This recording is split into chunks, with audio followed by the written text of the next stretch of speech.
Los clubes sociales son asociaciones formadas por personas usuarias de cannabis sin ánimo de lucro, que tienen entre sus actividades un cultivo colectivo de cannabis que se distribuye entre los socios en un circuito cerrado y con unas determinadas condiciones. Básicamente es un sistema de autoabastecimiento organizado por la gente usuaria con una estructura democrática, autogestionada, que intenta cubrir sus necesidades de consumo sin recurrir al mercado negro. Los clubes son, en primer lugar, una respuesta a necesidades de las personas usuarias y, por lo tanto, son una realidad que se construye de abajo arriba y no de arriba abajo, y que entiendo que tienen que respetar una serie de criterios mínimos para evitar entrar en el terreno no solamente de lo delictivo, sino de lo inaceptable en muchos terrenos. Creo que tienen que ocuparse de que las personas que pertenecen al club estén debidamente informadas, conozcan los efectos de la sustancia y los riesgos que pueda implicar, aparte de sus beneficios. Que tiene que tener una estructura que garantice que los socios participen en la toma de decisiones, de manera que no sea un montaje de carácter comercial, vertical, donde la gente sea una simple consumidora. Creo que deben fomentar el consumo responsable, modelos de uso equilibrados, no problemáticos, en la medida de lo posible al menos, y tratar de funcionar con unos criterios de respeto hacia el medio ambiente, intentando que haya una relación directa entre productores y usuarios, que haya una responsabilidad compartida de los unos hacia los otros y que permitan que las necesidades de las personas usuarias en su sentido más amplio y no solamente el simple abastecimiento, pues se vean cubiertas en buena medida.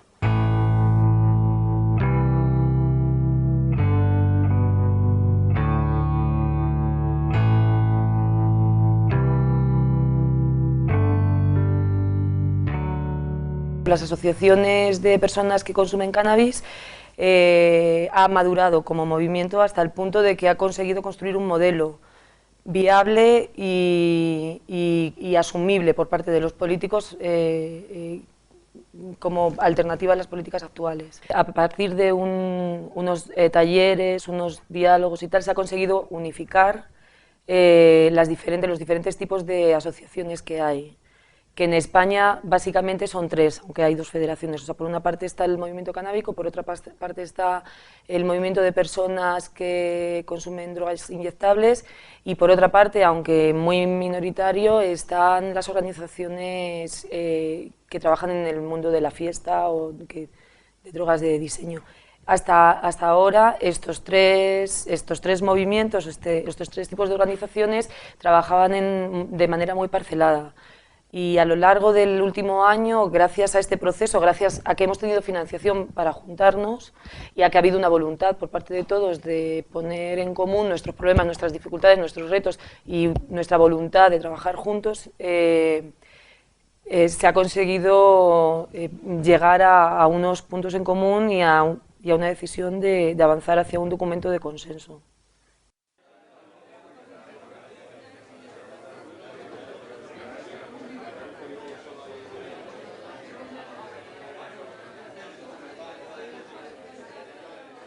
Hola, nosotros somos de la AMEC, de la Asociación Madrileña de Estudios sobre el Cannabis y bueno, básicamente nos centramos en dar asesoría tanto a nuestros socios o cualquier persona que se pase por el local, asesoría legal, asesoría sobre el consumo. También en este momento estamos intentando poner en práctica asesoría especializada a padres para darles otra visión de lo que es el consumo de sus hijos, principalmente si son menores. Y somos una asociación como de unos 200 socios, ninguno estamos liberados, todo voluntariado. Y bueno, en este momento intentando sobrevivir en Madrid, que tenemos bastante represión, las asociaciones están cerrando bastantes locales. Y y también viendo cómo podemos, digamos, aportar en el modelo de clubs, porque a fin de cuentas todos nosotros trabajamos, pues quizás apoyando a todos esos clubs por medio de información o otro tipo de apoyo, poniéndolos en contactos con profesionales o con consumidores terapéuticos. Hola, nosotros somos los socios que hablamos aquí de la cannabis. Lleva funcionando desde el 99. Hemos realizado varios eventos, jornadas, charlas, copas, tenemos un programa de radio y este año es el primero que hemos realizado un cultivo, el cual parte nos lo han robado también y nada, somos un total de 300 socios y 33 en el cultivo colectivo. Hola, soy Jaime Prats, represento al Club de Catadores de Cannabis de Collsacabra. Nacimos hace 8 años, pero fue el año pasado cuando dimos el salto un poco más grande, de pasar de 4 personas, pasamos a ser 60, y tenemos por segundo año un cultivo colectivo y nuestra ambición es que estas 60 personas podamos conseguir la mejor hierba al mejor precio. Y solamente es eso, ¿no? Y vamos por ese camino. Hola, yo soy Alfonso, él es Dani, somos de La Seca de Zaragoza, nacimos en el 97 y hace 4 años desde hace 4 años de un local en el que hemos estado distribuyendo marihuana y hachís a nuestros socios en dosis de consumo inmediato, siguiendo la doctrina Soto Muñoz. Al principio de temporada, pues de nuestros propios cultivos, pero en vez de un cultivo de la asociación como tal, delegamos en los socios y que nos aporten sus excedentes de cultivo. Y entonces, pues bueno, hace año y medio sufrimos una redada de la policía que se empeñan a afirmar que eso es un local abierto al público y que ahí cualquiera puede entrar a pillar. Nosotros les explicamos que no, que es un local privado, que no tenemos licencia de apertura, que para entrar hay que llamar a la puerta y que solo se distribuye entre socios. Y en fin, este jueves tenemos el juicio, me piden 3 años y medio de cárcel y 17.000 euros de multa y piden el cierre del local de la asociación durante 3 años y una multa accesoria para la asociación de 10.000 euros y se lo van a comer todo con patatas. Bien, yo soy Paulo de Paocha, Asociación de Estudios y Usuarios del Cáñamo de San Sebastián. Y bueno, somos una asociación que surgió realmente como lo más básico de personas que se juntan para poder reducir los riesgos mediante el uso compartido, y también tenemos un gran compromiso por la dignidad y derechos de todos los usuarios de drogas, no solo de cannabis, sino por tanto los usuarios de todo tipo de drogas. Y bueno, nos gustaría hacer muchas cosas más, pero en ello estamos. Yo soy Antonio del Club de Encuentro Canábico de Málaga y nosotros también estamos en fase de adhesión, pero ya tenemos un estatuto bien aprobado por la Junta de Andalucía y nosotros queremos ser un modelo de estudio y urbanización del cannabis. Para hacer eso tenemos unos cuantos fines, que son conseguir una política de droga justa y eficaz, siempre mirando a la reducción de los riesgos y de los daños, estudiar la problemática que rodea el cannabis desde varios puntos de vista, el punto de vista legal, medicinal, industrial y social, y dar apoyo a los socios adelante la inseguridad jurídica en la cual se encuentran como consumidores de cannabis. Para hacer eso queremos promover varias actividades, formar a los socios de todo esto, de este mundo en el cual se encuentran, hacer talleres, charlas, cursos y obtener reuniones con representantes políticos y sociales. Pero digo, estamos un poquito parados porque estamos trabajando en el reglamento interno, pero bueno, espero que entre final de año conseguimos terminar con eso y para principio de año empezar con todas las actividades. Gracias. Hola, buenas. Nosotros somos 3 personas, Nora, Andrés y José, somos de La Maca, de Barcelona. Somos unos 380 socios. Nacimos con un grupo pequeño de 19 personas que costó mucho de arrancar, pero que ha salido adelante. Y el catalizador de nuestra asociación es la buena hierba que producimos y distribuimos para los socios. De los que son de los 380, en realidad solo recogen 240 o alguna cosa así. Y dentro de lo que hacemos, lo más señalable así sería nuestra participación en la FAC, la distribución del cannabis. Estamos intentando crear una unión de asociaciones en Cataluña, un foro de discusión para llevar una lucha entre la Generalitat y el gabinete terapéutico. Estamos intentando hacer, junto con José Carlos Bouso y un doctor también, Joan Parés, una encuesta, un formulario para empezar a recoger datos sobre el consumo terapéutico y lúdico de los socios que tenemos, para hacer así algún día poder hacer como alguna investigación científica y tal. De momento lo único que hacemos es recopilar datos sobre esos consumos. Y nada, yo también espero que se haga mucha gente, aunque sea con 10 personas y tal. Yo soy Enrique Valverde, presidente de la ARSECSE de Sevilla, que como todos sabéis es una de las asociaciones que han conseguido una sentencia favorable por un cultivo de marihuana. Fue un cultivo que comenzó un socio en el año 2004 y nosotros para entonces, cuando habíamos nacido en el 2001, nos dedicábamos al estudio del cannabis, a organizar fiestas, a tener un local donde poder reunirnos y fumar tranquilamente, pero no íbamos más allá. Cuando ocurrió lo de la sentencia, la asociación entró en crisis, tuvimos problemas económicos, tuvimos que dejar el local. De los 700 ya se quedó la cosa reducida a 40, nada más. Y ahora en la actualidad tenemos un local pequeño, hemos formado un club de usuarios de cannabis, compramos costo, hachís, que es una de las sustancias que más consumimos en Sevilla. La gente suele consumir más hachís que marihuana, pero también cultivamos hierba para poder conseguir medios económicos y poder funcionar como local. El local paga 360 euros todos los meses. A la persona que está liberada de la asociación le damos un sueldo que todavía no es un sueldo reconocible, porque deberíamos de darle de alta en la seguridad social, cosa que es una obligación, incluso como club que empieza a funcionar seriamente. Pero estamos en marcha, somos ya 28 los que hemos pagado la cuota única de admisión al club, que son 100 euros, poco más. Eso es lo que estamos haciendo. Gracias. Yo me llamo Iker, trabajo en Ganjas, es una asociación de usuarios que está ubicada en San Sebastián, concretamente en Lasarte. Y bueno, deciros que hemos venido un poco la junta directiva al completo, que es Lorena y Joseba y yo. Lorena es responsable de la asesoría terapéutica y también es productora de la asociación.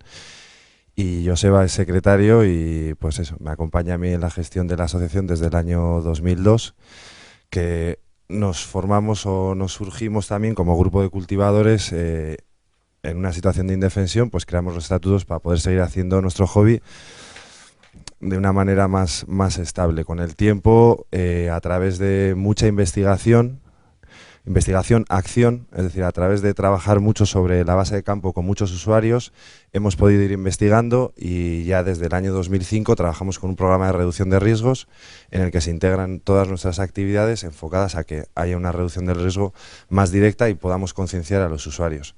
Bueno, yo me llamo Virginia y vengo representando a ENCOD y a FAUDAS. ENCOD, para los que no lo sepáis, es una coalición europea de organizaciones y personas que luchamos por un cambio en las políticas de drogas, por una reforma de las políticas de drogas. Se llama Coalición Europea por Políticas de Drogas Justas y Eficaces. Son más de 170 organizaciones y personas de 26 países diferentes de Europa. Y precisamente cogiendo el modelo de España, ha iniciado desde hace años, o tiene en marcha desde hace años, una campaña que se llama Libertad para Cultivar, que defiende un poco el modelo de los clubs y lo aplica a las otras plantas prohibidas, ¿no? O sea, lo que se defiende con esta campaña también es que salgan de las convenciones internacionales las 3 plantas prohibidas. Perdona, es que estoy un poco afónica. Y FAUDAS es una federación de asociaciones de personas afectadas por las drogas y el VIH. O sea, en España, digamos, hay dos federaciones estatales que intentan aglutinar organizaciones de personas consumidoras. Una es la FAC y FAUDAS sería algo similar a la FAC, pero con organizaciones con personas que consumen drogas inyectables o que consumían drogas inyectables. Entonces, las dos federaciones forman parte de ENCOD y esto es un poco, o sea, va de abajo arriba. Clubs, asociaciones locales se federan y forman parte de una organización europea. Hola, yo soy Raiko y ella es Julia, venimos de Canarias.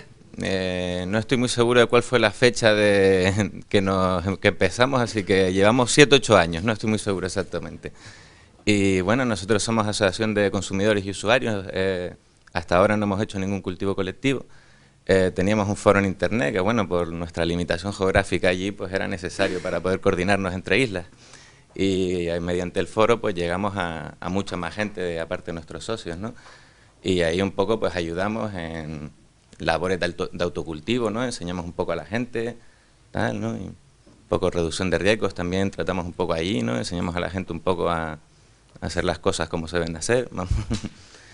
Y bueno, después tenemos un par de actividades así todos los años. Organizamos la Global en La Laguna y en Las Palmas.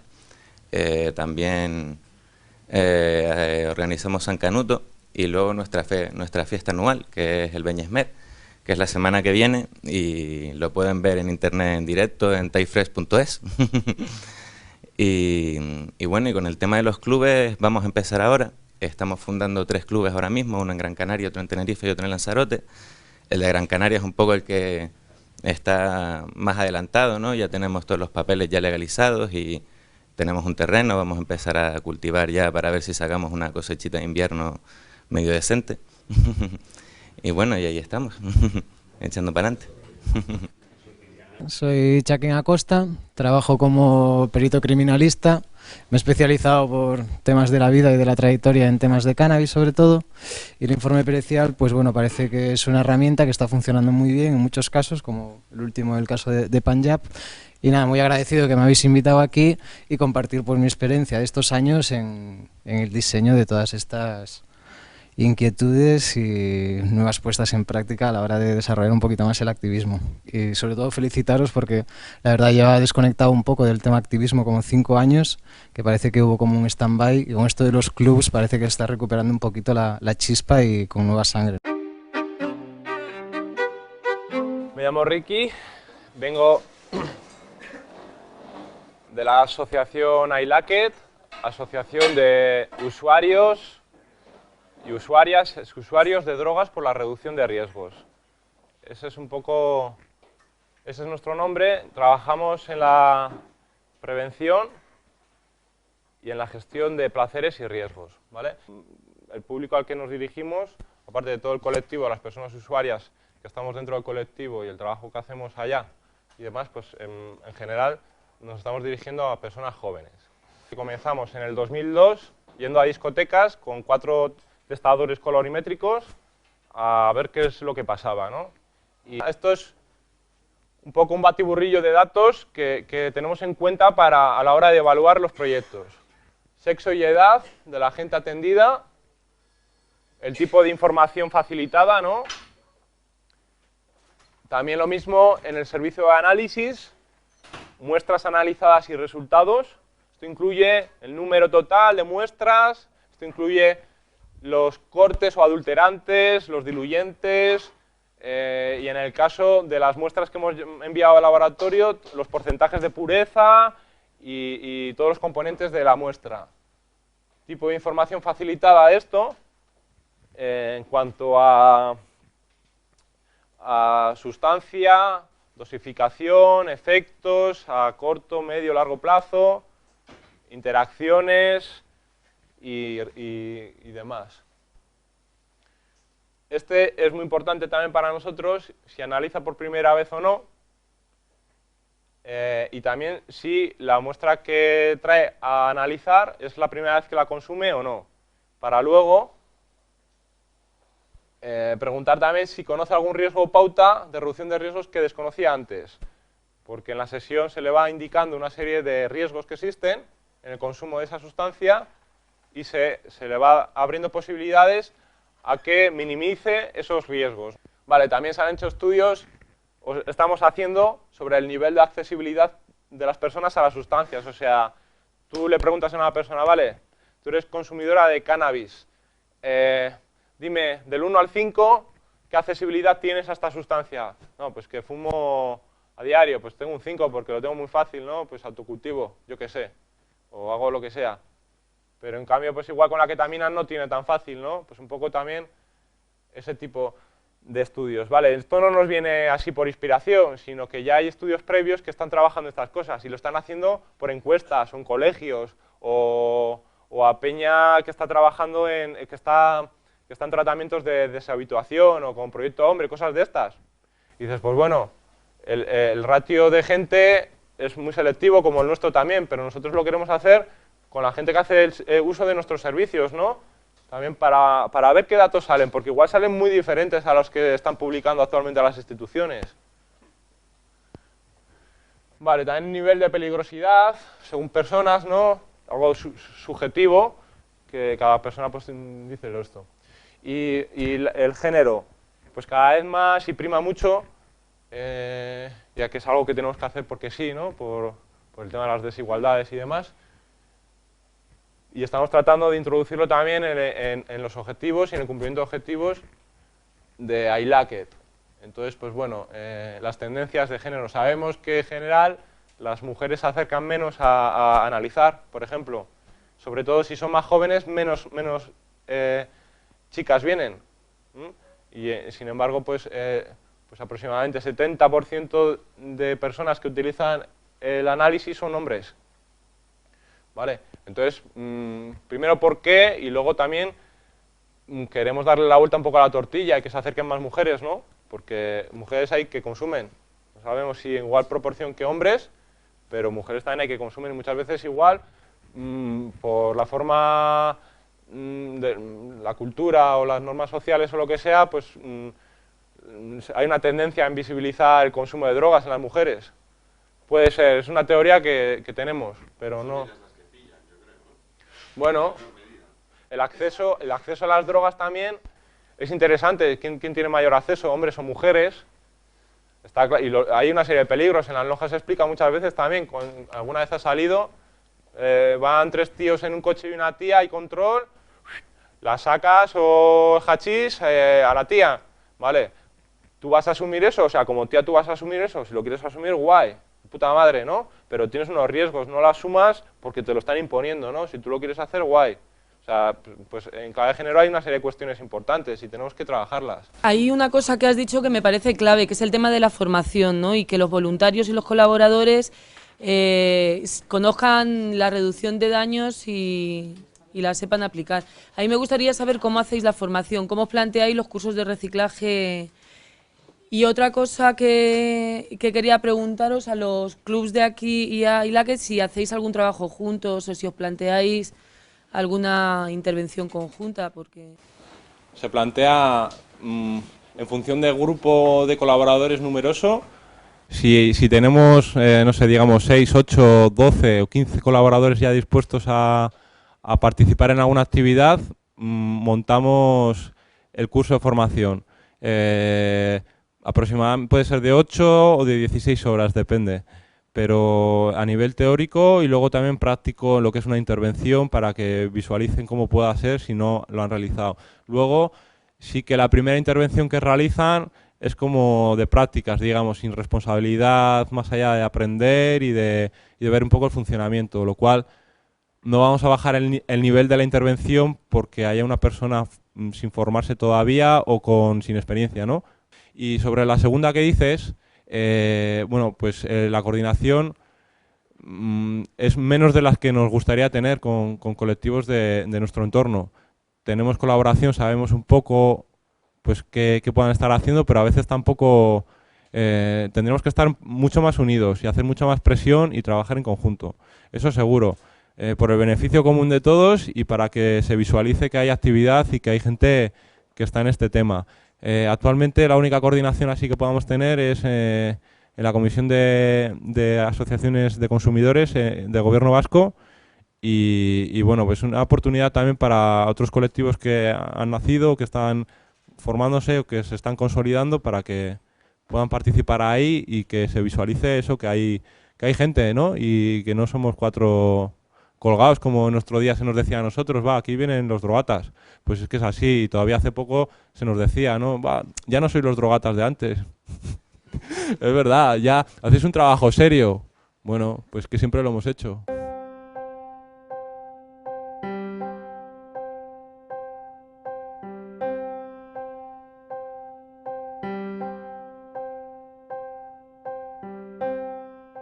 Sí, yo soy Fernanda de la Figuera, soy formalmente en este momento presidenta de honor de la Arseca, pero fui promotora y fundadora de la asociación y sobre todo soy cultivadora de marihuana desde los años 70, o sea, yo creo que la primera cosecha de mi vida fue en el año 72 en la terraza de mi casa de Madrid y decidí mudarme a vivir al sur Andalucía en el año 78 con el pensamiento clarísimo de cultivar marihuana y con la ingenuidad de pensar que cuando la democracia llegara a España, uno de los primeros pasos de esa democracia iba a ser normalizar o legalizar el cultivo y el consumo de marihuana y derivados canábicos, ¿no? Pues la sociedad española ha cambiado sobre todo, es curioso porque yo los primeros recuerdos de mi conocimiento del cannabis están unidos a mi infancia y al glorioso ejército español y a las tropas españolas en las plazas y provincias africanas, ¿no? Porque mi padre era militar. Y entonces lo que algo era normal y natural en los años 60 y 70, como fumar kif o hachís o rama o como lo quisiéramos llamar en aquella época, después de la muerte de Franco se convirtió, y en ese saco roto en que se metieron todas las drogas en los años 80, se mezcló la coca, la heroína, que era el problema entonces, y la marihuana, y se inventó ese terrible demonio que es la droga, ¿no? Y ahí hubo unos años muy duros en donde la droga era un todo y no se admitía ninguna posibilidad de diálogo. Afortunadamente eso hoy se ha ampliado y sabemos separar unas drogas de otras y sobre todo sabemos que el cannabis y los cannabinoides no son lo mismo que otras sustancias, ¿no? Y por lo tanto tampoco son tan peligrosas ni tan perjudiciales para la ciudadanía como otro tipo de sustancias, por ejemplo el alcohol, ¿no? Claro, yo me he criado en la España franquista. Y en la España en donde era pecado mortal hablar y opinar y estas cosas no se dicen y estas cosas no se tocan y no se mencionan. Entonces a estas alturas cuando nos han vendido la democracia y la libertad y la igualdad ante la ley y la justicia de nuestra Constitución, hablar de prohibicionismo me parece idiota porque no se lo cree nadie. Desafortunadamente las campañas prohibicionistas tienen una factura de que como la chavalería no es tonta y no se cree el mensaje, abusan. Cuando pensamos que las asociaciones como nosotros, que estamos ahí en prevención de riesgos, lo primero que hay que hacer es enseñarle a la gente a usar su libertad y asumir los riesgos de disfrutar de esa libertad. Y una parte de esa libertad es la libertad sexual y otra parte es la libertad de elección de las sustancias con las que tú te diviertes. Y mientras antes fumábamos y bebíamos alcohol y nos pasábamos el día, yo por ejemplo recuerdo mi primera juventud, ¿verdad?, irnos guitarra en ristre, botellas de vino tinto, cacahuetes, al parque a tocar la guitarra, porque no había otra cosa en los años 60. Hoy en día se van a hacer el botellón en los parques y además del botellón, pues se llevan todo tipo de otras sustancias que son no tan peligrosas o más peligrosas o menos peligrosas que el propio alcohol que consumen. Por lo tanto, habría que enseñar a la gente a utilizar todas esas sustancias indiscriminadamente, que sean prohibidas, legales o lo que sea. Hay que gestionar tu propia persona y tu propia vida. Empezamos en el año 2001. Nunca habíamos contemplado el tema de la marihuana a nivel de cultivo como asociación. Éramos una asociación de estudios exclusivamente. Aparecieron los primeros fenómenos de personas que necesitaban marihuana por cuestiones terapéuticas y mentalizamos a algunos socios de que deberían donar algo de marihuana para la cuestión terapéutica de personas que venían porque los propios médicos nos las enviaban. Entonces un miembro de la asociación entregó 800 gramos. No voy a contar la película de cómo se distribuye, sino simplemente decir que a este individuo su padre lo acusa por cuestiones de linde de finca de que tiene un cultivo de marihuana. Él viene a nosotros, nos cuenta la película y nosotros decidimos en la asamblea tomar, ten en cuenta que estoy hablando del año 2003, de octubre del 2003, que fue cuando ocurrió esa cuestión, que ni siquiera creo que había sido el cultivo de Paná, el último, todavía no había llegado. Y la asociación en la asamblea decidió aceptar aquel cultivo como cultivo y montamos toda la defensa, de acuerdo con el abogado, como un cultivo de la propia asociación.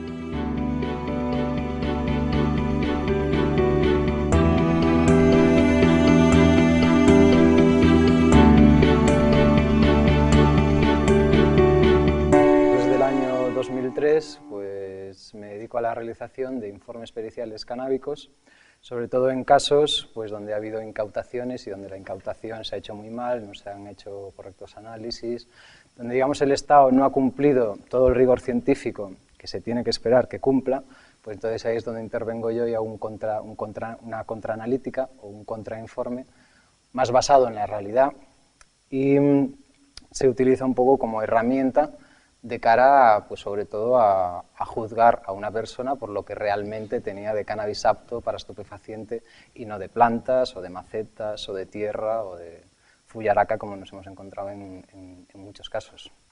Yo trabajo codo a codo con el abogado. En este caso, los abogados de la defensa hacen un poco de director de orquestas, valorando tanto las intervenciones de testigos como las intervenciones de técnicos. Muchas veces, aparte de un técnico agrónomo como yo, también es importante tener un técnico médico, que avale según ciertos casos. Pero vamos, remitiéndome a mi campo, ahí lo que hay que ver es cómo se han realizado las diligencias, es decir, si se han tomado correctas muestras de todo el material incautado, si estamos hablando de un material que hay plantas por un lado, en proceso de floración, plantas por otro en crecimiento, esquejes, semillas o plantas ya cosechadas, o diferentes paquetes de diferentes muestras, pues entonces ellos tienen que realizar un muestreo de cada grupo, de cada muestra. O sea, no vale acusar a una persona de 100 kilos de marihuana cuando realmente solo has analizado un cogollo que has encontrado ahí encima de una mesa. Tienes que analizar por todo. Ese es el primer fallo que cometen muchos, que no realizan las analíticas, el muestreo correctamente. Luego, el tema del pesaje, hay que saber diferenciar muy bien lo que es pesaje en fresco, en bruto, cosechado a pie de maceta o a pie de jardín, de lo que es el peso seco, porque realmente de la marihuana, más o menos entre un 20 y un 30% es peso seco, el resto es agua. Por lo tanto, de 100 kilos ya nos estamos limitando a 30 kilos o a 20 kilos. Y luego el tema de lo que es cannabis apto para su consumo como estupefaciente. Digamos, el valor de las periciales está más pensada para casos donde han llegado a una plantación, donde estaba todo cultivado, en crecimiento o a punto de florecer, han cortado, han pesado todo. Muchas veces la Guardia Civil hace unas valoraciones muy por encima de lo real. De hecho, me he encontrado muchos casos donde el valor del peso seco lo aplican al revés. En vez de calcular un 20% de peso seco, calcula un 80%. No sé si con mala leche o por mala interpretación de sus tablas. Y luego las analíticas realizadas por el laboratorio de drogas. Normalmente, en muchos casos, no hay ni analítica, con lo cual no hay rigor científico para afirmar que eso sea cannabis psicoactivo, podría ser un cáñamo industrial perfectamente, entonces no hay rigor científico.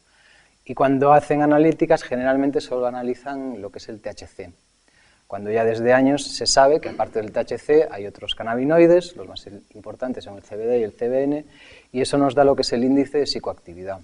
Entonces, si no hay analíticas completas de CBD y CBN, tampoco puedes afirmar con rigor científico de que se trata de cannabis psicoactivo. Como en muestras, hemos encontrado muchas muestras de hachís, donde sí que hay un alto índice de THC, pero luego al ver el CBD y el CBN, ves que tampoco es un hachís tan psicoactivo. Entonces, esas son un poco las herramientas que yo utilizo a la hora de hacer un informe.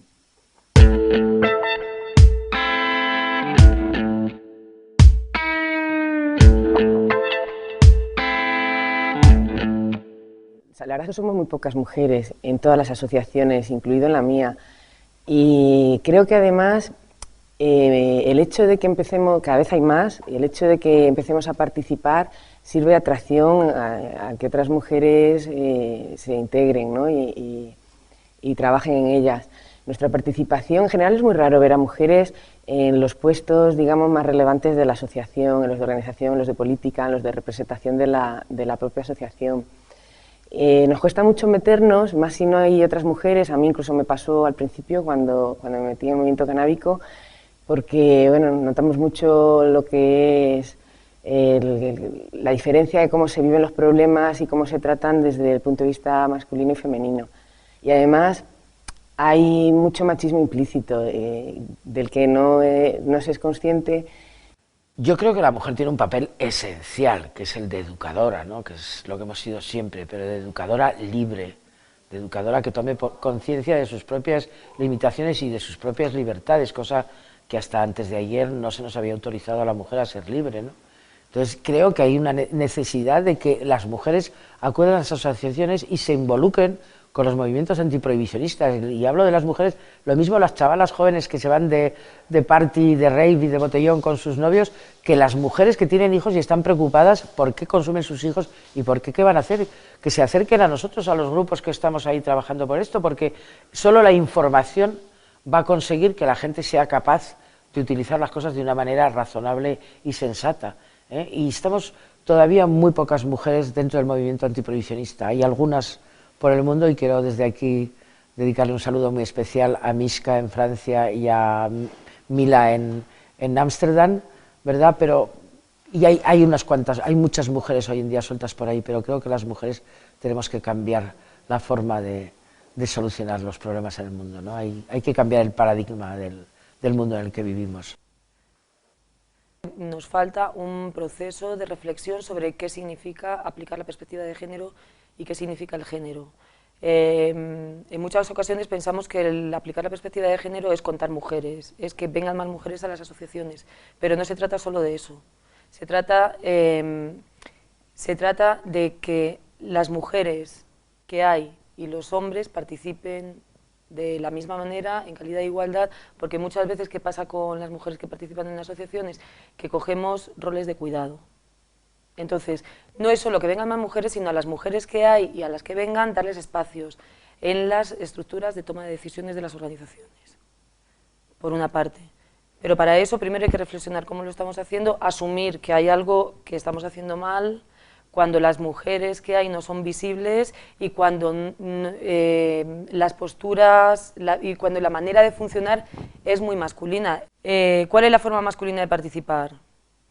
Es que yo escribo un manifiesto, me tiro 2 días currando para escribir el manifiesto y pienso que este es el manifiesto que tenemos que firmar. Y de repente llega alguien que acaba de leérselo porque no ha estado y lo reduce a la mitad y dice, no, mira, es que esto es que no, y empezamos a gritar en lugar de decir, bueno, pues vamos a leer el tuyo a ver si de repente tienes razón. O sea, mucha agresividad, mucha violencia y aquí las cosas se hacen así porque las digo yo por huevos. Y yo creo que una forma femenina, que no significa que todas las mujeres aplicamos esa forma femenina, pero que debido quizás a nuestro rol en la sociedad de cuidadoras, de armonizadoras de la familia, de buscar armonía de la familia, no sé qué, de mediadoras y tal, sí que siempre buscamos más el consenso, o tendemos a buscar el consenso y hacer las cosas de una manera más suave. Es un reto para hombres y para mujeres, por eso hablo de género y no de mujeres, porque esto es un cambio que tenemos que dar juntos.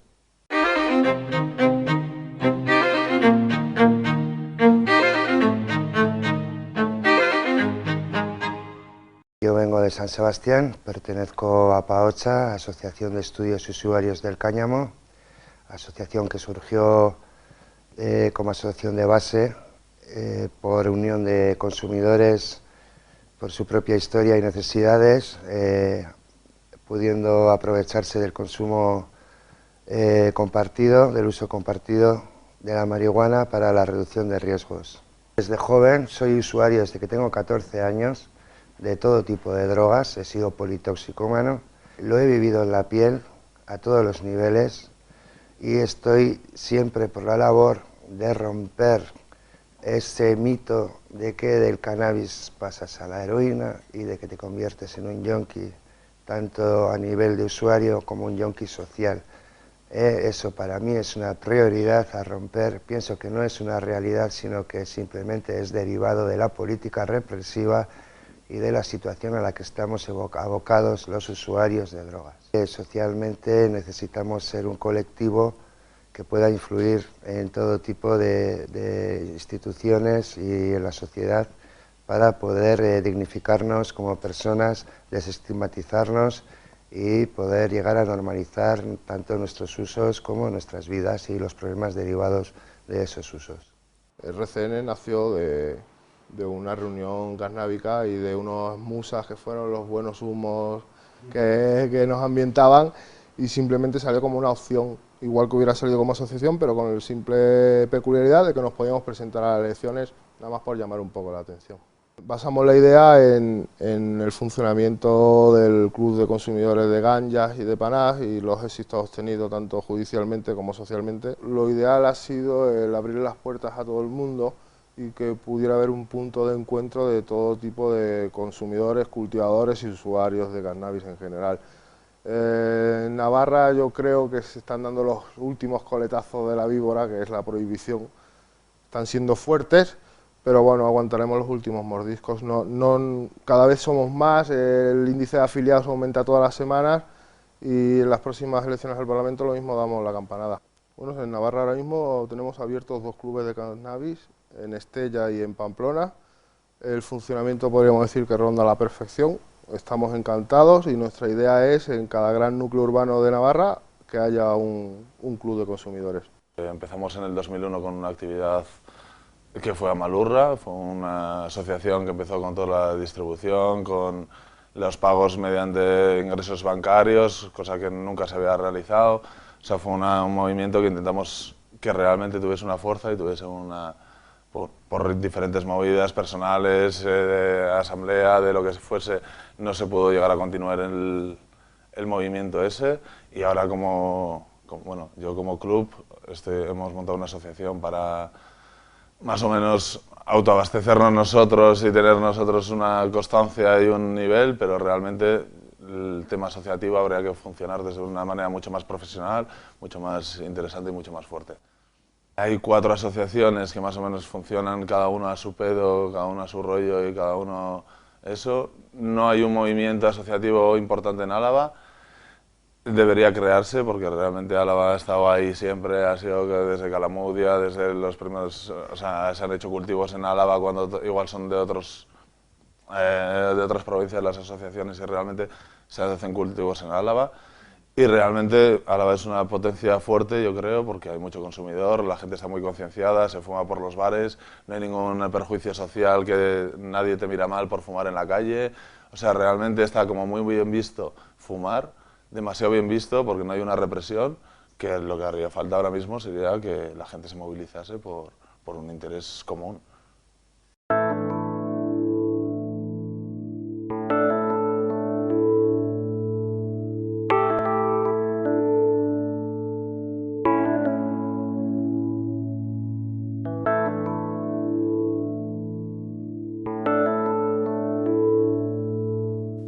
Empezamos hace 15 años a reivindicar nuestro derecho al consumo y a tener material para consumir. Y nos dimos cuenta después de tiempo hablando con los legisladores y gracias a las diferentes provocaciones que hemos hecho con la justicia, nos hemos dado cuenta de que, primero de todo, los políticos, que son los que legislan, no tienen ni idea de qué hacer para una posible normalización. Y entonces nos dimos cuenta de que era necesario crearles un modelo o hacerles ver que es posible que la marihuana esté en un mercado, en una sociedad, ¿no? Fueron los mismos jueces los que nos han ido definiendo un poco el camino. Hasta el día de hoy, ¿no? Que tenemos un poco claro de que es posible la creación de estos clubs, ¿no? En los medios de comunicación no se habla mucho de estas cosas, ¿no? Quizás los únicos medios que se habla son los medios nuestros, los canábicos, ¿no? Cáñamo empezó hace 13 años ya y me parece que fue un referente importante a nivel de que los consumidores se sintieran un poco como en casa, ¿no? O sea, no estamos solos, somos más gente, ¿no? Y eso dio un poco de seguridad a todas partes. Desde Cáñamo siempre hemos querido hacer una información diferente a la oficial, donde demos voz no solamente a los usuarios, sino también a los técnicos, pero sin tergiversar ni manipular la información, ¿no? Intentando siempre dar la información más veraz posible. Nosotros creemos que en el futuro, en la medida en que nosotros vayamos avanzando y desarrollando nuestras estructuras, encajarán mucho mejor en las políticas actuales que desarrollan las instituciones y los gobiernos estatales en relación al cannabis. Creemos que actualmente hay dos principios de intervención nuestros que no se están respetando, que es el derecho a los respetos individuales y colectivos de los usuarios de cannabis. Y luego que no se está legitimando como eficaz y real la propuesta de reducción de riesgos que estamos haciendo a través de los clubes sociales de cannabis, reducción de riesgos directos sobre la sustancia, sobre el propio individuo y sobre el contexto. Creemos que en la medida en que sepamos transmitir esto a las instituciones, vamos a ganar respeto y que vamos a poder empezar a encajar mejor en esas políticas. Creemos que la situación actual con el cannabis en España, las políticas que se están aplicando al cannabis son contraproducentes totalmente, que los gastos para el Estado que tiene son totalmente innecesarios y que hay que respetar la decisión de cada individuo siempre que esa persona esté supeditando un poco su bienestar personal al bienestar social. Nosotros tenemos un planteamiento antiprohibicionista, estamos en contra de la represión como vía para el control de las sustancias psicoactivas, de cualquier tipo de droga, y especialmente del uso del derecho penal y de la cárcel como un sistema para perseguir determinadas conductas. Lo que ocurre es que en este momento la legislación a nivel internacional no permite una normalización similar, una situación similar a la del alcohol o de otras drogas de uso común, y utilizamos un sistema, digamos, intermedio, que es el de los clubes, que no son un sistema regular de comercio como existen con otras drogas, pero que nos permite cubrir muchas de sus necesidades.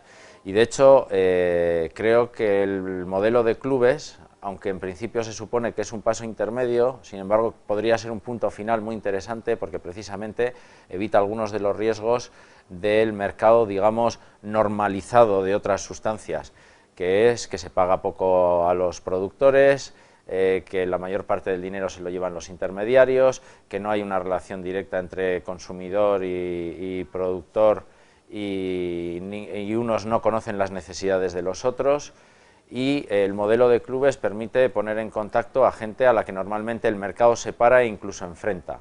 El modelo de club es un modelo de cooperación entre dos sectores con intereses complementarios, en lugar de ponerles a luchar entre ellos con el fin de obtener el máximo beneficio en el mínimo tiempo posible y en un mercado competitivo de corte neoliberal, que es lo que tenemos hoy en día, y que provoca que en muchos casos el uso de determinadas drogas conlleve más riesgos de los que conllevaría en otras circunstancias, simplemente porque el modelo productivo y económico conduce a unos determinados modelos de consumo también, que son bastante más peligrosos que el que proponemos.